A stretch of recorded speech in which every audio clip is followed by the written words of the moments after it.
हमारे वहाँ कोई इंस्टीट्यूट नहीं था, कोई कॉलेज था, बीएड करने के लिए कोई संस्था नहीं थी। एक जवाहरलाल नेहरू पीजी कॉलेज था, एक एलबीएस था यहाँ पढ़ने के लिए, बीए करने के लिए। अब शिक्षा के क्षेत्र से वंचित हमारे वहाँ प्रोफेसर शीतललाल सक्सेना का नाम आप लोग सुने होंगे, बहुत बड़े क्रांतिकारी थे, शायद ब्रिजमनगंज के यहीं पे निवासी थे महाराजगंज। और इन्होंने जो है जवाहरलाल नेहरू पीजी कॉलेज का बड़ा श्रेय रहा खुलवाने का जो है, और संविधान में भी इनका हस्ताक्षर है शीतललाल सक्सेना का। एक इंटरव्यू में हम गए तो बताए कहाँ से अक्षर होता है, समझ रहे हैं? तो मैं थोड़ा मौन हुआ, तो मैं कहा कि कोई महापुरुष दिख नहीं रहा, तो मेरे नाम से आया प्रोफेसर शीतललाल सक्सेना। वो हंसने लगा, तो हम समझे कि 101% सही है। तो ये आजादी महोत्सव क्यों मनाया जा रहा है? कहने का मतलब हमारे वहाँ जो सांस्कृतिक विरासत है, जो बड़े बड़े महापुरुष हुए जिन्होंने देश की स्वतंत्रता के लिए, समझ रहे हैं, अपना जीवन जो है बलिदान कर दिया, जिनको हम नहीं जान रहे, समझ रहे हैं, उनके आदर्शों के सिद्धांतों को हम भूल गए। महात्मा गांधी को महापुरुष कहते हैं, राष्ट्रपिता कहते हैं। उनके आदर्शों और सिद्धांतों को हम तिरस्कृत कर दिए और दीवारों पे जो है उनके छाया चित्र को जो है लगा के जो है तिलांजलि दे देते हैं। आप देखिए, आप इसमें तमाम महापुरुषों का जो है लगा हुआ है छाया चित्र जो है उनका, कोई उसका पालन कर रहा नहीं कर रहा। कहने का तात्पर्य है कि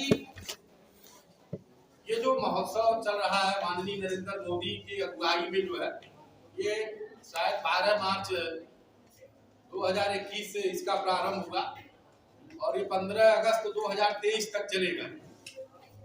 स्वतंत्रता प्राप्ति हुए जो है हमारी जो 75 जो है वर्षगांठ चल रही है, 75वीं जो है, समझ रहे हैं, इसको 75 कहते हैं।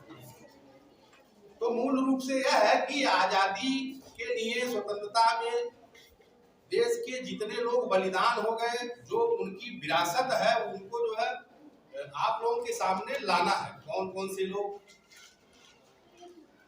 देश के लिए जो है अपना बलिदान किए, समर्पित हुए। तो यह एक परंपरा है, बहुत अच्छी पहल चल रही है। तो हम चल रहे थे शिक्षा के बारे में। ये हमारा क्षेत्र बहुत वंचित था जो है।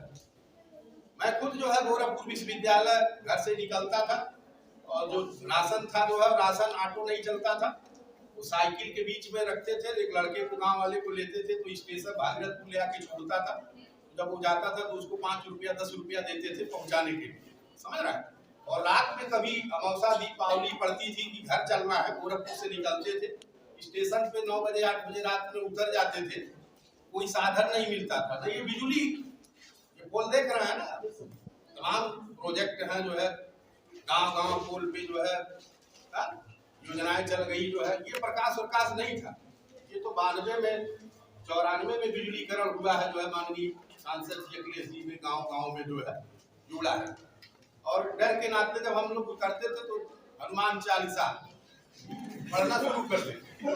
आप बेलवा देखे होंगे, समझिए हाईटेक सिटी बन गया है, चौराहा जो है, हर सुविधा वहाँ मिल गया, जन सेवा केंद्र है, कोचिंग सेंटर है, देख रहे हैं 3 बैंक है, छोटा सा पेट्रोल पंप भी है, आवश्यकता पड़ने तेल भी मिल जाएगा, डिलीवरी करता है बहुत दिनों से जो है, बगल में जो है।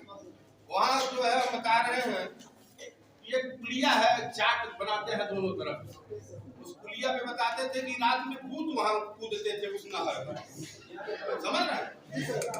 लेकिन आज क्या है